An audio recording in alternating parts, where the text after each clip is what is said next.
नमस्कार दोस्तों, मैं मनोज मुसाफिर नेशनल आवाज यूट्यूब चैनल पर आप सभी का स्वागत करता हूं। आज संडे का दिन था, इसलिए लोग समझे होंगे कि मनोज मुसाफिर आज थोड़ा फ्री रहे होंगे। इस वजह से जिलों से उत्तर प्रदेश के विभिन्न जनपदों से लगभग 8-10 फोन मेरे पास आए और साथ में एक फोन आया झारखंड से, 2 फोन छत्तीसगढ़ से और 3 फोन आए, 3 या 4 फोन आए बिहार से। मुंबई से भी एक फोन आया। मैं बार बार लोगों को ये बात समझाता हूं कि आप खुद ताकत बनिए, दूसरे के सामने जी हुजूरी करने की जरूरत ही नहीं पड़ेगी। बहुत लोगों ने मेरी वीडियो के मेरी तारीफ में तमाम शब्द सुनाए, लेकिन मेरा नेचर ऐसा है कि मुझे तारीफ नहीं पसंद है। मुझे कर्म पसंद है, काम पसंद है। मैं तारीफ, झूठी तारीफों में नहीं रहता। मैं इसीलिए बार बार आपसे कहता हूं कि आप भी कर्म करिए। बहुत लोगों ने कहा कि सर मैं कार्यक्रम करना चाहता हूं, क्या उस कार्यक्रम में आपको आमंत्रित करूं तो आप आएंगे? मैंने बिल्कुल कहा कि आप, मेरा लक्ष्य ही 2 ही है भाई। मैं 2 ही काम के लिए मेरा लक्ष्य है जिंदगी में। एक, गरीब अपने समाज के लिए, पीड़ित, शोषित, वंचित समाज के लिए, चाहे वो गवर्नमेंट जॉब सेक्टर में हो या व्यापारी वर्ग में हो, जो उनका शोषण होता है सैंपलिंग के नाम पे, सब्सिडी के नाम पे, या गवर्नमेंट सेक्टर में जो शोषण होता है जाति के नाम पे, या गरीब लोगों का जो शोषण, पुलिसिया अत्याचार, राजस्व का अत्याचार होता है, उसको एक प्लेटफॉर्म देने के लिए मैंने नेशनल आवाज यूट्यूब चैनल बनाया है। मेरी कोशिश है कि लखनऊ में एक बढ़िया सा स्टूडियो बनाया जाए, जिस न्यूज़ स्टूडियो में सारी सुविधाएं हों और सुविधाओं के अनुसार अपने समाज का जब भी कोई शोषित हो, वंचित हो, कोई प्रताड़ना करे तो तुरंत उसकी आवाज़ मुखर बिंदु से उठाया जाए, जिससे कि उसको एहसास हो कि हमारा भी कोई हितैषी लखनऊ में बैठा है।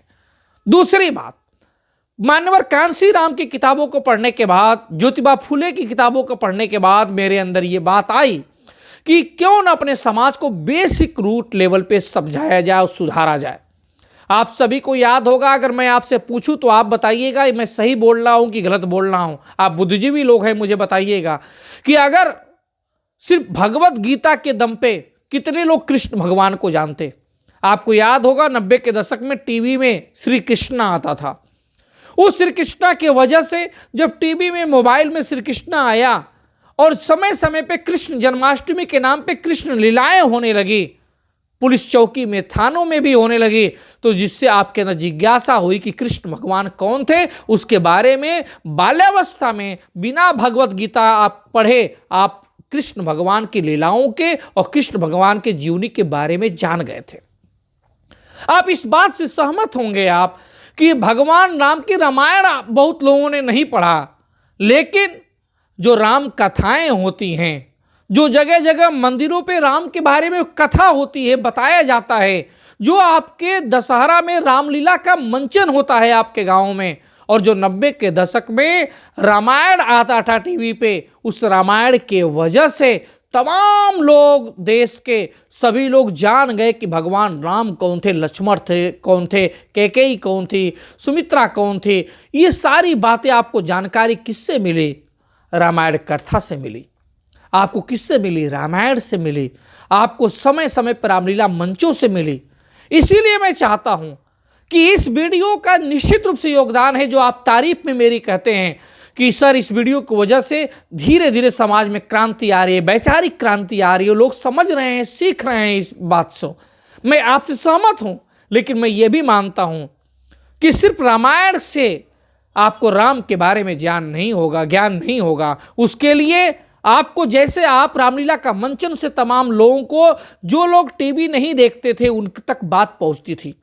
हमारे समाज के कितने लोग होंगे जो वीडियो मनोज मुसाफिर का देखते होंगे, लेकिन मैं चाहता हूं कि जिस प्रकार से रामलीला मंचन से राम के बारे में बताया गया, देश को, संतोषी माँ को बारे में बताया गया, जिस प्रकार से कृष्ण जन्माष्टमी, कृष्ण लीला के माध्यम से बताया गया कृष्ण भगवान के बारे में, ठीक उसी प्रकार से अपने समाज का राजनीतिक वजूद कैसी हो, सामाजिक वजूद कैसी हो, आर्थिक वजूद कैसी हो, शैक्षिक वजूद कैसी हो, इन सारी बातों का चर्चाओं ऑफलाइन मोड में भी होना चाहिए। मतलब समय समय पे, जगह जगह पे मीटिंग होना चाहिए।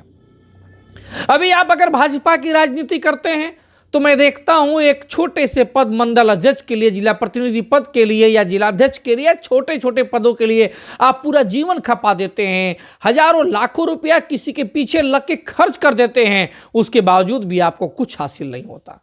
और मैं आपसे कहता हूं, आप मेरे ऊपर विश्वास करिए, ट्रस्ट करिए मेरे ऊपर, और विश्वास करके आप कैडर वाइज मीटिंग करिए। आप अपने समाज को जोड़िए, तेली समाज को जोड़िए, तंबोली को जोड़िए, कांदू, कलवार, कसोदन, भुजी, भोजवाल, मधेसिया को जोड़िए, और जोड़ने के बाद अपने मार्केट में, अपने गांव में, किसी मंदिर पे, किसी प्रांगण में, स्कूल के कहीं पे, किसी के हॉल में आप 100-200 लोगों का कार्यक्रम करिए। उस कार्यक्रम में आप देखिए कि उस कार्यक्रम का दशा क्या होता है। मैं ये बात इसलिए कह रहा हूं कि आज 2 लोगों ने मुझे कहा कि सर मैं कार्यक्रम करूंगा तो आप आएंगे कि नहीं। मैंने कहा बिल्कुल आऊंगा। तो आप भी कार्यक्रम करिए और मुझे बुलाइए, लेकिन आपको ध्यान रहे कि जब बुलाएंगे तो ससम्मान बुलाने के साथ साथ आपको समय देना पड़ेगा। ये नहीं कि सबको बुलवाने के चक्कर में आपने समय 10 मिनट दिया तो 10 मिनट में किसी का दिमाग में सारी बातें नहीं हो सकती। संविधान में वोट की ताकत क्या है, सत्ता की ताकत क्या है, शासक कैसे बना जाता है, ये सारी बातें 5-10 मिनट में नहीं हो सकती। इसके लिए आपको 40-50 मिनट का एक स्पीच का समय देना पड़ेगा मुझे।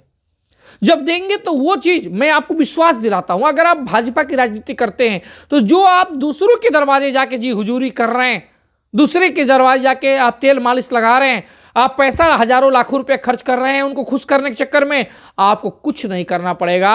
आपकी भीड़ की ताकत जब होगी और आपको मेरे आने के बाद वो लोग आपको नेता जब मानने लगेंगे तो आपको उस पार्टी के जिला से, जिलाध्यक्ष से लेकर विधायक, सांसद, मंत्री तक आपके पास फोन आएगा, प्रदेश लेवल पर फोन आएगा कि आपके साथ जन समर्थन है, जन समुदाय है, बताइए आपके साथ आप क्या चाहते हैं, किस पद पे आपको समायोजित करें।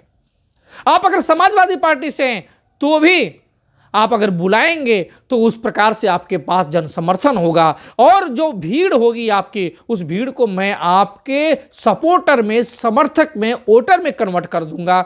ऐसी मात्र शक्ति का आशीर्वाद से और आपके आशीर्वाद से, भगवान की कृपा से, मां सरस्वती की कृपा से ऐसी शक्ति मेरे पास है।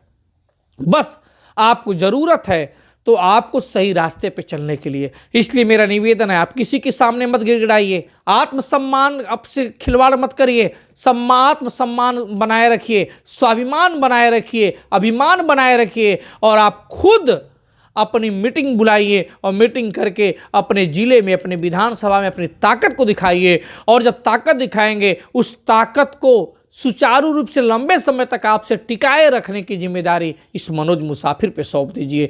निश्चित रूप से आपको सफलता मिलेगी। किसी के दरवाजे नहीं जाना पड़ेगा, आपके पास फोन आएगा और आपको उचित पद में, जो आप सोचे नहीं होंगे उससे बेहतरीन पद में आपको समायोजित करना पार्टी की मजबूरी होगी। अगर आप समय समय पर आप चाहेंगे तो मैं एक ही विधानसभा में कई कार्यक्रम आपको अटेंड कर लूंगा और साथ में पदयात्रा के माध्यम से भी समाज में जागरूकता लाने का प्रयास करूंगा।